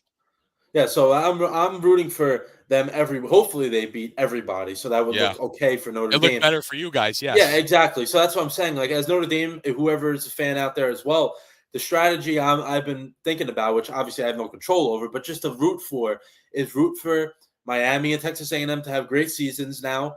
And then we have to go out there every game win. You literally have to win every game convincingly. There can't be any close games. Barely win this, but like Purdue on Saturday. Purdue, you can't.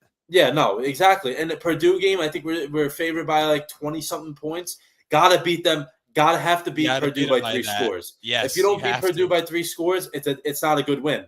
It's a win, yeah, but it's not a good win. You have to. Correct. I mean, obviously Purdue stinks, so we understand that. They're not very good. They're better than they were last year, but they're not good. Like last year, I believe Notre Dame beat Purdue like 60-0. If they go out there and do that this week, then that's great. Yeah, we need that every week. We need big wins every single week. Where then at the end of the season, they won every game by this amount of points. A 10-2 team. They only lost to Miami, who won the ACC. They're undefeated.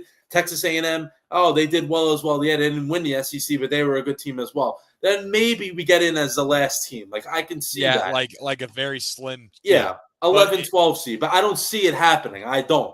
But that's the way. You can't. I just can't see it. Yeah, but the committee definitely. I'll admit this. They definitely do favor Notre Dame. Like they want them there because it gets ratings. It's a team that a lot of people like. That it's me. That's why I hate them so much. Yeah, that's why I hate the SEC too. That's why I hate the SEC. Yeah, so listen, if they can go out there, go 10-2, and their only losses against, like I said, a great Miami team, a good Texas A&M team, the committee's going to try and find a way to get them in there somehow. They're going to try to find a way to make sure that it happens like that. But we'll see what happens. I don't want to keep rambling. Yeah, I'll let you go. And then how about Vanderbilt? 31-7 over number 11 ranked South Carolina. Yeah, and Sellers is hurt now, so that's kind of. Yeah, that's not good for them. Not good for South Carolina. I honestly didn't think anything of them, and they were still ranked pretty high after barely beating Virginia Tech, and I'm like, Virginia Tech's not very good, and that was proven right to me because they got blown out by Vanderbilt, and then Virginia Tech. Oh my God, they look bad. Like I said, I didn't think Virginia Tech was going to be very good, and when they almost beat South Carolina, I was like, South Carolina might not be all that if they're, almost losing to Virginia Tech. And boy, was I right. Obviously they played William and Mary, this week, but, or no, that's Virginia. Jesus Christ. My God. No, Virginia Tech did not play William and Mary. I apologize. Virginia Tech, they played, I'm looking for it. I'm trying to remember the top of my head, but I know they got blown out. I forget by who. Who was it? Who did VT play? There, I got this. Sorry, just give me a moment. No problem. Take your time. So Virginia Tech, like I said, Old Dominion. They lost 45, 28, 26, I think. Yeah, 26 to Old Dominion. And not a group of 5 team. So you want to tell me that South Carolina struggled with that team, and they still should be in the top 15? Get out of here, genuinely. Like, and now with Sellers being hurt, they're going down the drain. That's the reality of it for them. And then let's go into the Clemson Georgia Tech game. Let's talk about this. Clemson, they look down. Georgia Tech looks really good, though. I think it's a combination of both. Clemson is not playing to expectation, but Georgia Tech looks really, really, really good. And they're a team that is very competitive in the ACC. I'm honestly scared for that game. I think October, I forget what week it is. It might be week 8 or 7 that we play them. Syracuse plays them. It's at Georgia Tech. I'm scared for that game. That's going to be a loss, I think, because Georgia Tech looks really good. And on the topic of that, we play Clemson Saturday at Clemson, at Death Valley at noon. The line's 17.5 on that game, too, by the way. And yeah, so Michigan, their offense looked fantastic. I mean, it was Central Michigan, but still, that's not an FCS school. That's a MAC school. 63-3, though. How about that? That's a big. A lot of points, even against a Group of 5 school. That's a lot of points. You know what I mean? Mm-hmm. It's not like you played, LIU or you played Wagner. You played Central Michigan, who, not saying Central Michigan's a powerhouse, but they're not a pushover game. They're not like an FCS guaranteed win kind of game. Mm-hmm. Like, to put up that many points, especially for how Michigan's been, that's pretty good. I'm a little higher on Michigan now after that. Stanford beat Boston College. Don't know how. Hawaii barely beat Portland State. Don't know how. 23-3. The line was 38.5. Let's see. FIU and FAU. Great game. 38-28 was the final. FIU beat them. Navy and Tulsa was 42-23. Duke and Tulane. Duke lost to Tulane. I like Tulane is underrated. Dude, Tulane is one of the most underrated teams in college football. That's why I want to talk about it. They are really, really good. I'm a big Tulane guy. Like, out of any team besides my favorite team, that's a team I root for, Tulane. Tulane is great. I'm a Tulane guy through and through. The Green Wave. The Green Wave, baby. What else we got? What are some big ones here? I mean, USC and Purdue sold by parlay 33-17. They didn't cover. Shouldn't have been that at all. Shouldn't have been like that at all. Kennesaw State 27-13 over Merrimack College. Kent State beat Merrimack College. Kennesaw State's not very good. We know that, though. Cincinnati 70 points up on Northwestern State. Just thought that was a nice number there. I wanted just a lot of points. North Carolina beat the brakes off Richmond. North Carolina finally gets themselves, back-to-back games where they're winnable opponents. Yep. Yeah. And then Pitt, they don't look terrible. They just don't look great. They shouldn't have lost that game. They shouldn't have been down in the first place to West Virginia. Personally, I don't think so. SMU, they won, but they were down 10-0. Now, I know they just moved up to FBS, so they're not a pushover, not a complete pushover, but they should be. 28-10, they beat Missouri State. It was 10-0 at half. For a team that made the college football playoff last year, that's not good. No. SMU is going to be down this year, and I said that, and everyone's like, "Oh, no, they have everyone coming back. They're coming." It's just not the same. It's not going to be the same. And I think it's proving that right now. SMU is going to have a really down season.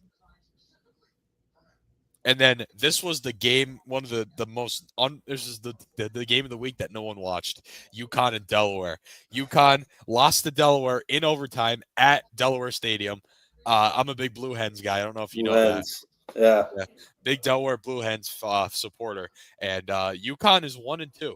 Now UConn, we almost lost them, and Fran Brown was making everyone run sprints. Where's the comment from Marty? Get my thoughts on that. I like it. I think, and this is a quote that he said in a post-game interview. He goes, you either coach it or allow it. And you know what I mean? So he felt like he was allowing it. He said, you either coach it or you allow it. I love that. My father, who played for SU and all that, he was like, I think it's all for show. I don't like it. It's not a good look for us. I'm like, I disagree with you. I go, wasn't that something that Pasqualoni would have made you do back in the day? He goes, no. I'm like, he played Division I college football for a top 10 team in the 90s. Like, you wouldn't have he wouldn't have you do something like that. I disagree. I think that was a fantastic thing. I know people had their opinions on it, but again, you either coach it or you allow it. I love that. I like the way he disciplined his team. It shows that we're going in the right direction. I like that for us. But yeah, the Blue Hens are 2-1 in their first year as an FBS school. Buffalo and Kent State was a 31-28 game. Bulls, what are we doing? You play with Minnesota week 1. You almost lose to Kent State week 3. You beat St. Francis, who's going to D3 next year, 45-6. You play with Minnesota, 23-10 week 1. And then you almost lose to Kent State week 3. How? What? Come on. What is that? You guys didn't know my uncle played for Buffalo, so I'm a Bulls follower. I'm a Buffalo Bulls follower at the MAC. That's my favorite MAC team. You know, everyone loves the MAC. Everyone has a favorite MAC team. Mine's the Buffalo Bulls. It's where my uncle played. So big Buffalo Bulls follower. And then most of these games weren't really anything to write home about. Auburn and South Alabama was only a 31-15 final. Bama is kind of getting themselves back a little bit. They beat Wisconsin 38-14. Yeah, they beat them pretty good. Oklahoma and Temple, that was fantastic seeing Oklahoma play in a stadium that's not even quarter of the way filled in Philly. Killed Temple, as expected. I mean, no one expected that game to be anything, and it was exactly what it was supposed to be. Oklahoma did what they should have done. And then NC State and Wake Forest on Thursday. That's the last one I want to talk about here because Syracuse, they played Colgate. Steve Angeli went off as they should have. I mean, Colgate's is having a rough year in FC. Like, they started out, they're 0-3 right now. Usually they're pretty decent. They lost to Villanova and Monmouth the first 2 weeks, so in the FCS ranks. So I do follow FCS too a little bit. Colgate's off to a rough start, and then you have to go in the Dome and play Syracuse. It's not good at all. No. You have those two tough losses at the beginning of the year, especially the Monmouth. Monmouth is usually decent, but Colgate's usually Colgate in the years has been pretty good in the FCS level. And then you lose those first 2 to Villanova, especially Villanova's been good too. Those are 2 tougher games, but those are games, a year or 2 ago they'd be winning. And they go in the Dome and get get the brakes beaten off you by the Orange, which is expected. But yeah, NC State and Wake Forest, closer than I expected. It was a Thursday night game. Wake Forest, I think, is the worst team in the ACC, next to Stanford, personally, and Virginia Tech. I think the bottom 3 there, Stanford, Virginia Tech, and Wake Forest, personally. But NC State, they won, but only by 10 points. I think it should have been a lot more. So, yeah, that's my week 3 recap. Yeah. That's all you got? Yeah, that's all I got. Those are all the games I want to talk about. Yeah, all right. We'll do I just wanted to say quickly, just so we don't have to go through every game, just for week 4. I always like talking about just ranked matchups quick. So we got Texas Tech versus Utah, which should be a good game. Utah's looked really, really good to start the season. Auburn against Oklahoma. So Oklahoma, they are very much improved than what they were last year. It's basically because they have an offense now, because they had nothing last year. Right. That's big for them. And then Illinois is a team that, I agree with you that they're 9 right now. I don't think they're that good versus Indiana, who hasn't really played anybody yet, but they have looked pretty good so far. So that'll be a nice matchup as well. All conference matchups as well, which is we're starting to get into that time of the year where we get the conference matchups before you know it.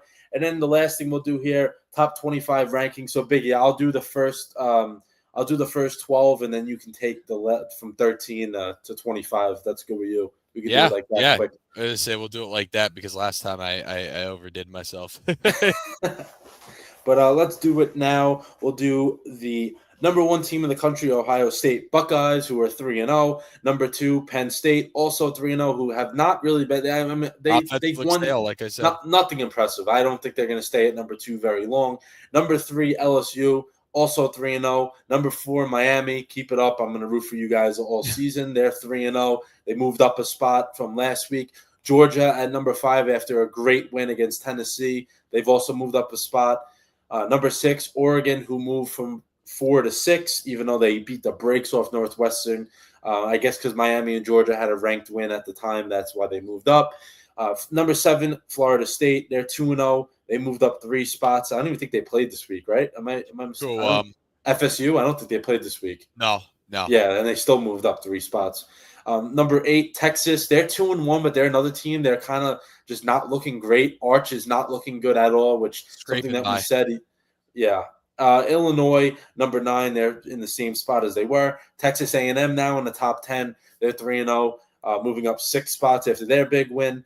Number 11, Oklahoma. They're up 2 spots. Iowa State now 4-0. I like Iowa State a lot. Yeah, Rocco Beck. they look I good. actually I've been saying this for a while. Rocco Beck is a potential. I think he's going to be a top first 2-round type quarterback in the draft. I don't know if it'll be next year or the year after. I really hope. I mean, the Jets will probably screw up a quarterback anyway. But I would not. I would like to see Rocco Beck. His dad played for the Jets. I would like to see his son be the quarterback of the Jets. He's a good, talented quarterback. He's a dual threat, but more so of a passer. But if he can run when he has to, he's very athletic. He got his team number 12 in the country right now. And then number 13, Ole Miss at 3-0. They're up 4 spots from last week. They had a nice win last week, so good for them. And then the Biggie, you could take this one home here, starting with 14. All right, so Alabama, they after that crazy game week 1 against Florida State where they got embarrassed basically and the world saw that Bama's not Bama anymore. Still think they're not, but they're 2-1 right now. They're kind of back into it a little bit. They beat Wisconsin pretty soundly. Yeah. They're up 5 spots, which is pretty good. Pretty good. Them. Do they maintain that though going through the SEC? I don't know. We'll have to see. I can't formulate opinions on that until I see them play some of the top teams in the SEC. Yeah. You know what I mean? Because who knows what could happen? You know what I mean? Because these first 3 games you play Florida State, who's going to be a juggernaut this year, and then you have 2 games that you should have won and you did. So, and then we go to Tennessee, who, despite the loss, stays where they're at 15. Tennessee's good. I saw them obviously week 1. They are good. Watch the game against Georgia. They're very good. They really are. Aguilar is a very good quarterback.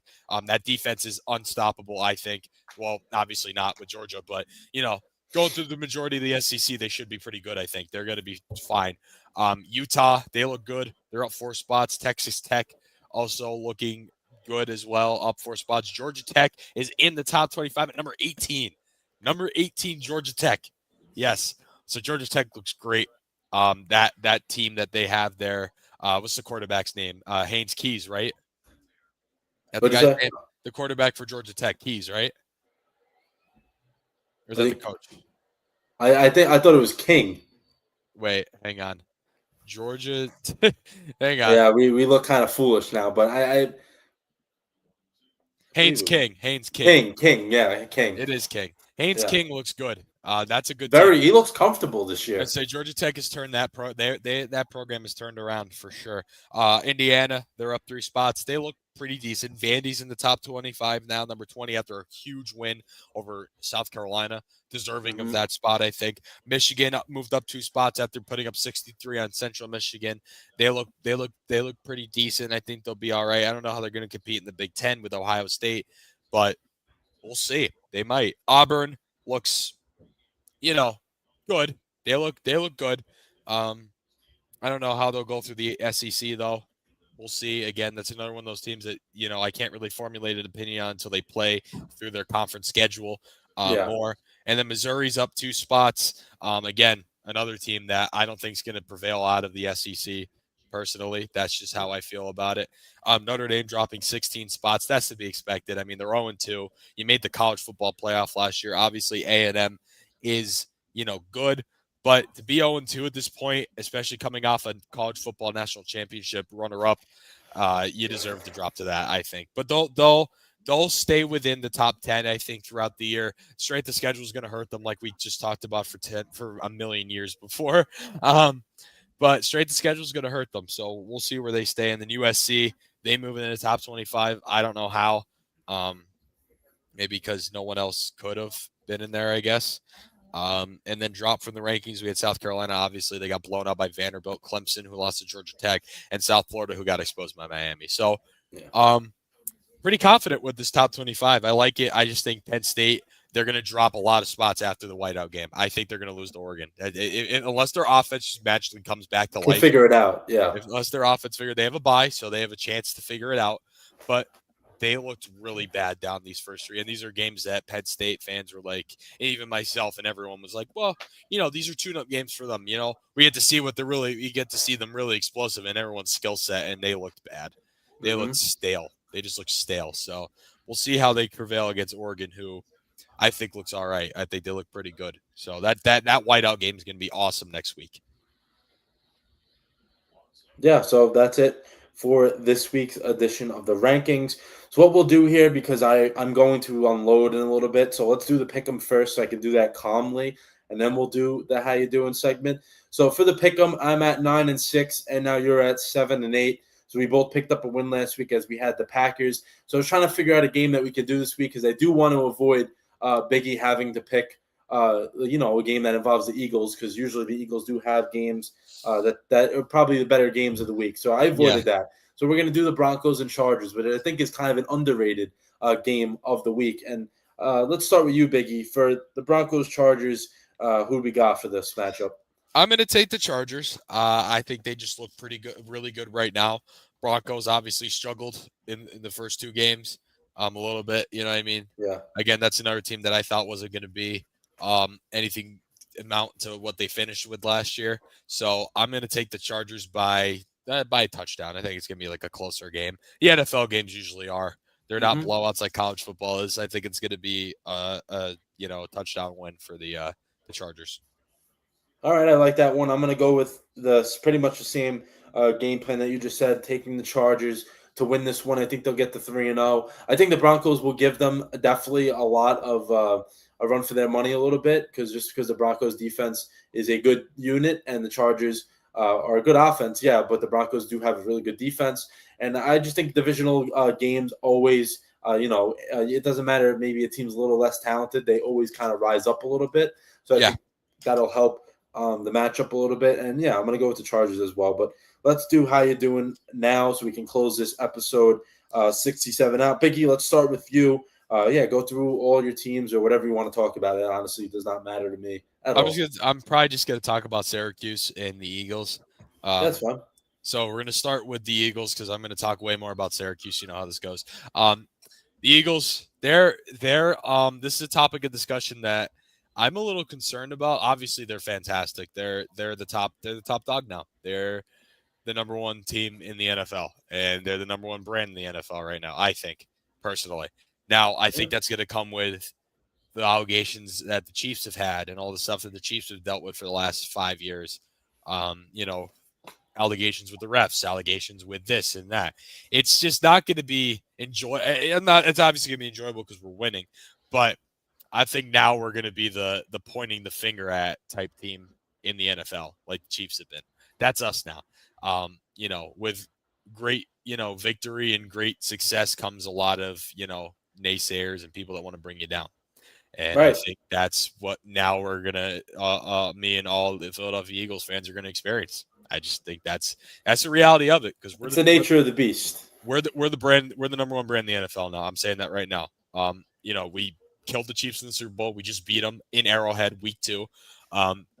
We've dethroned the Chiefs. I think Jalen Hurts, Saquon Barkley, they've dethroned Pat Mahomes, Andy Reid, Travis Kelce of the Kansas City Chiefs. We're the number one brand. As much as I hate to be like that, we are. I mean, no one can deny that. And I think it's going to be a little bit, a little bit more, pointing fingers at the Eagles now. And it's going to be, that team. Oh, if the Eagles do good, the ratings are good, and if they win, it's good for the league. Rather than, oh wow, they're winning, great. It's getting to get to a point where people are like, oh my god, the Eagles again. And I've honestly never been part of a fan base that has had that. I've been a Syracuse fan. The Cavs, for basketball, they had a good stretch, but they were never that team. The Eagles, for a majority of my lifetime, haven't been that team. They've been good, but they haven't been that team. Now they are. The Yankees, in my lifetime, they kind of have been in a sense, but they haven't won a World Series since 2009. So, it's not like they've been like the Kansas City Chiefs have been or the Dodgers have been. This is the first time I'm part of that, and then Syracuse for the college football. That's been, people don't even think they're FBS. Some at points people thought they were FCS for a long time, or not even Power 5. They're like, Syracuse Power 5, Syracuse FBS. Yes, we are. Yes, we are, and you're gonna know that in the next coming years. You're going to be seeing us way more than you ever thought. And all you people that keep talking bad about us, just wait. Just wait, because there's too many people hating on Syracuse still to this day. And then the Flyers, once hockey season starts, that's all I'm going to talk about. The Flyers have been terrible for the last 5 years to even narrow it down to 3. They had really good teams in the early 2000s and 2010s. Didn't win any cups, but they had some of those Claude Giroux-led teams were really good. back in the day. So they haven't been that team, but they've been good. So this is my first time being part of a fan base that the team is the team that everyone hates and wants to lose, where they become like the Kansas City Chiefs have been. You know what I mean? So let's get into Syracuse. I'm seeing still, oh, well, Steven Jelly, oh, he only played Colgate. Oh, only did this, only did that. I can't wait until we get into the nitty-gritty of the ACC. It's setting up good. Now, do I think we're going to beat Clemson? No. I tell you that right away. We're not going to beat them. Are we going to play closer than people expect? Absolutely. Are people going to say, Syracuse played pretty well against Clemson? Yes. Steve Angeli looks good. Yes. Because even you look at the Tennessee game, we looked better against Tennessee than we did against UConn. We looked really good against the Tennessee team that is very, very talented. The thing that amazed me with Tennessee was how they had D lineman after D lineman go down, and they still just that depth on that defense is incredible. That's the difference between the SEC. As much as I hate the SEC, to be honest with you, because there's always an SEC bias. I have to say the brand of football, it's just so different from the ACC. So Syracuse looked outmatched in that game, obviously, but they didn't play too bad. The offense looked really good still. Our run defense just sucks. I'm going to be real with you. The Syracuse defense is bad. There's a lot of holes to fill on defense, but offensively we look really good. Angeli's working really well. Oh my God, what's his name? The receiver that we got from Texas. What's his name? No. How do I forget already? Oh man. See, the thing with Syracuse is and this is the nature of the team now. We're getting so many new guys that I don't remember everyone's name. Jonte Cook. That's his name. Jonte Cook is really good. Daryl Gills looks pretty well too. Just to name a few guys at the top of my head. But yeah, Jonte Cook has looked like, because he was a 5-star coming out of high school and he transferred in from Texas. He looks good. He really does. The defense just needs some work. That's the only thing. We have a 17-year-old starting at corner, true freshman. He just turned 17 before the season started. He's good. Don't get me wrong. He's playing really well, but the defense just isn't great, especially the run defense. The run defense is not very good at all. It wasn't last year either, and it's now that we have a tougher schedule, it's not going to prevail well. But just look out. Just everyone who keeps doubting Syracuse, look out. And again, I know people look at it as like it's just a publicity thing. But Fran Brown, I think it's a good thing that you're going viral. I don't think whether he's intentionally doing it or not, he's viral. People know who Fran Brown is, and people are starting to put eyes on Syracuse for that reason. And if you're a recruit, what makes you not want to go to there? What makes you not want to play for Fran Brown? Especially if we keep winning and we become a top ACC team and we actually are competitive and we come out with a winning record with the schedule. I think it's good for the program. I've said it. I've been saying it since July. If this team goes 7-5 or even 6-6 with this schedule, that's a win. Because, I'm sure you can't relate as much, because if Notre Dame went 7-5, you'd be shaking your head and saying we need to fire Marcus Freeman immediately. But for me, that's a victory. If we even go 6-6, to go 6-6 at 7-5 and have the leading passer in the country right now with the schedule we have going forward, I see that as a win. Even if we go 6-6, I see that as a successful year for the schedule we have. For how bad Syracuse has been, if they come out with a winning record or right at 500, that's a win for us, because that's the program building more. That shows that we could compete. That shows that we're on the rise, that we are going to get to that point. It's going to be a couple years. They obviously had a really good year last year. Fran Brown's doing a fantastic job in a year and a half at this point. So really looking forward to it. But the Clemson game, I think it's going to be a loss. But they should play competitively, especially for the way Clemson's been. And I'm just optimistic as a Syracuse fan right now. It's a great time to be a Syracuse fan. It really is. For all the pain and suffering I've dealt with for 21 years of my life, just how awful they've been and all the scrutiny I've taken for being a fan of them. Everyone making fun of me and everyone talking about, Syracuse even FBS. Are they Power 5? Who the heck is Syracuse? It's finally time for me to say my team's relevant. Not yet, but it's close. And these small victories are what you need as a program that hasn't been relevant. I keep saying that because relevant is the big word, because we haven't been at all. Like Syracuse football in the last literally in my lifetime, the last 21 years have been so bad. So bad. Because they were good before I was born. In the 90s, they were really good. The 80s, they had some really undefeated year in 87. In the 90s, they were consistently in the top 10. They had McNabb, Marvin Harrison, all those guys. And then I'm bored, and they're like, oh, we're going to suck now. One of our former players just had a child. We're going to suck now. And he's going to be a lifelong fan and have to suffer until he's 21 years old. But hopefully not longer than that. Hopefully this season doesn't end up being a flop, and hopefully the whole Fran Brown franchise does not fail on me, because to see this team do good is making me really happy. I'm very optimistic. It's a great time to be a Syracuse fan. It really is. All right, so you're feeling good for the most part. The floor is yours. I know you have the opposite feelings of me, so let's go. Unlike you, I am not feeling great about any of my teams right now, but I have some levels to it, so I'll leave the Jets for last because that's what they deserve to be. But let's start with the Mets. So the Mets, they're very lucky. They won the last 2 games because I would be on them as much as I am with the Jets, but it's still worth to talk about. The Mets this is very, very disappointing as to what their record is right now. This team doesn't even have 80 wins. You look at the roster. Yeah, I know they have some holes on it. I get it. But there's guys on this team that are very talented. It's undeniable. There's certain positions they have.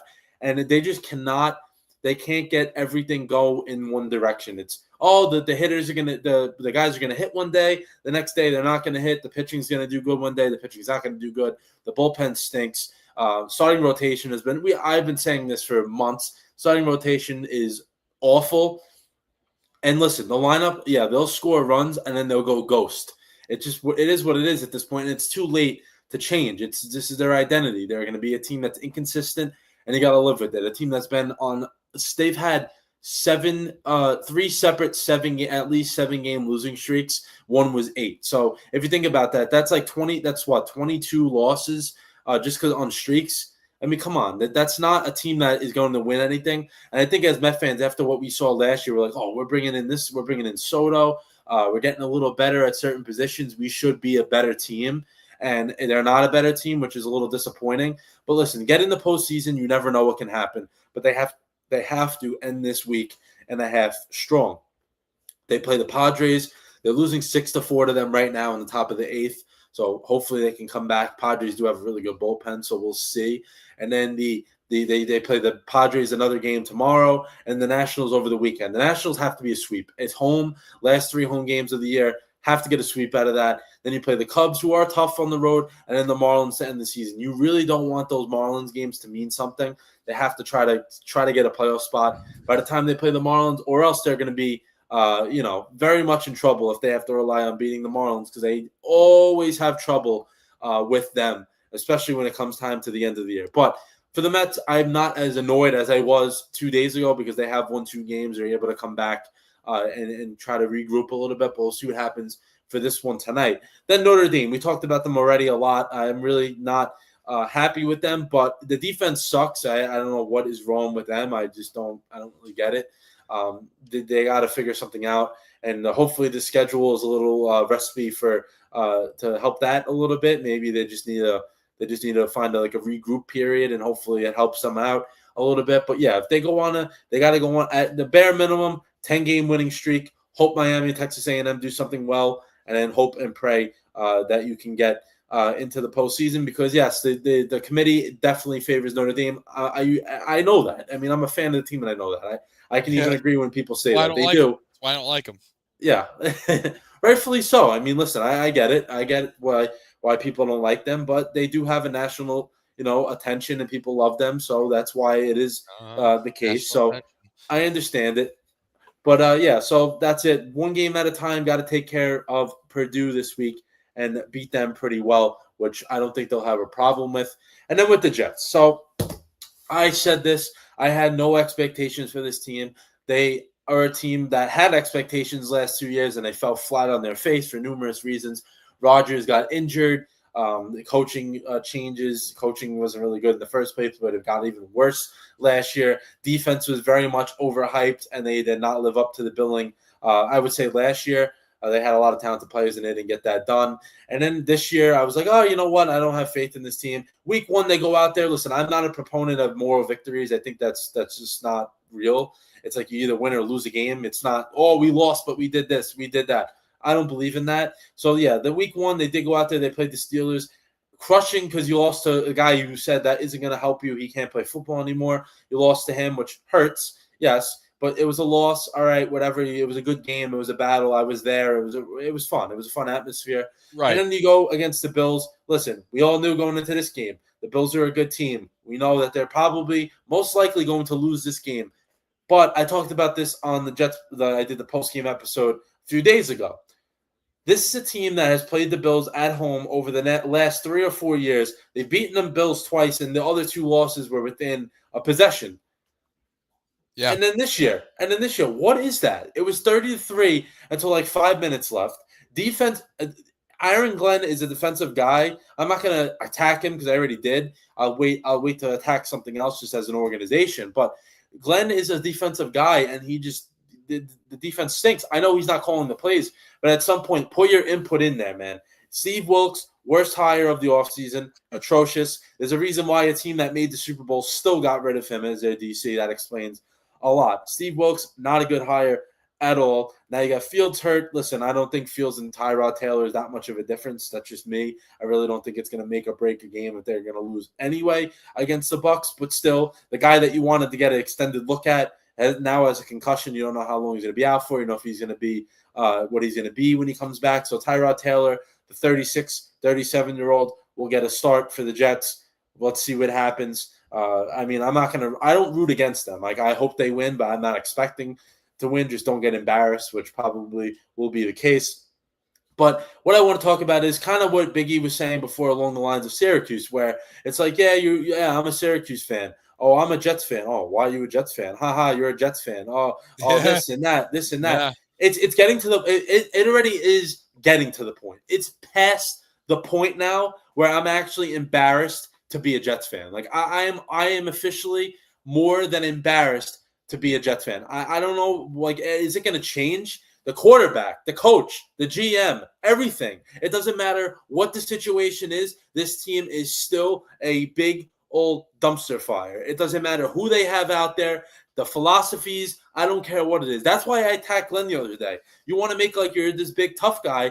You have no leg to stand on. You haven't won a game yet. I have the same amount of wins as you. I said that the other day in my rant about what I felt about him. But that's besides the point. It's just an organizational embarrassment. Even the stadium. What is that? You see all these teams with these beautiful stadiums, then you look at MetLife Stadium. It's probably the worst stadium in the league. And I go to all these home games. I go to every single home game. I love going to games, but like when you go and watch that pathetic embarrassment, like I usually it takes a lot. It takes a lot for me to leave a game. And we left the other day. We left in the beginning of the fourth quarter because it was that embarrassing. We said, why should we sit here and waste another 45 minutes of our life when we already wasted almost 3 hours already? And we left. It is what it is at this point. But come on. In week 2, we're leaving the game early because we're already pissed off and over it. Like I said this the other day, I'm done. I am officially. It makes me not even want. It makes me sick to my stomach watching football because I know my team stinks. They have no chance. I know they're not making the playoffs. I said that before the season. I don't even think they're winning 4 games. I actually said they would win 5 or 6. I don't even see that happening anymore. This team, I'm just embarrassed to root for this team. It's like you're ashamed. It really is like you're ashamed to say you're a Jets fan because it's not going to get better. I really don't think it's going to get better. It doesn't matter. They keep Glenn for 2 years, 1 year, 3 years. It does not matter. He's not going to improve the situation. They don't have a quarterback. The whole team is a joke. Woody Johnson, worst owner in the history of any professional sport, and I will stand by that. The guy is a complete joke, knows nothing about football, thinks he does, goes off Madden ratings, or at least he did last year. You might as well go back and be the ambassador of the UK because that's probably the best thing you've ever done with your life besides your lotion, Johnson & Johnson lotion. Besides that, otherwise, don't involve yourself in football. You should sell the team. You're a complete disaster, and that's it. I think you should – Woody Johnson, I know I've said this numerous times. You're terrible. Aaron Glenn's terrible. Quarterback position's terrible. Defense sucks. Steve Wilks is an absolute bum, and this team is going to get blown out by 45 points on Sunday. But that is it for me. That'll do it for episode 67, unless Biggie has anything he wants to say before we sign off here. You good? No, I'm all good. All right, but that'll do it for episode 67. I hope everyone enjoyed watching us. Go out there, YouTube, Instagram, TikTok, follow, like, share, comment, repost on Instagram now, my new favorite feature. I love doing that. But I'll have a Jets preview episode for week 3 out probably Saturday, post-game Monday. The boys will be back next week at some point, probably Tuesday if possible. We will do that. But thanks everyone for giving us your time. We appreciate it. And that's for Biggie. I'm JD. See you guys. See ya.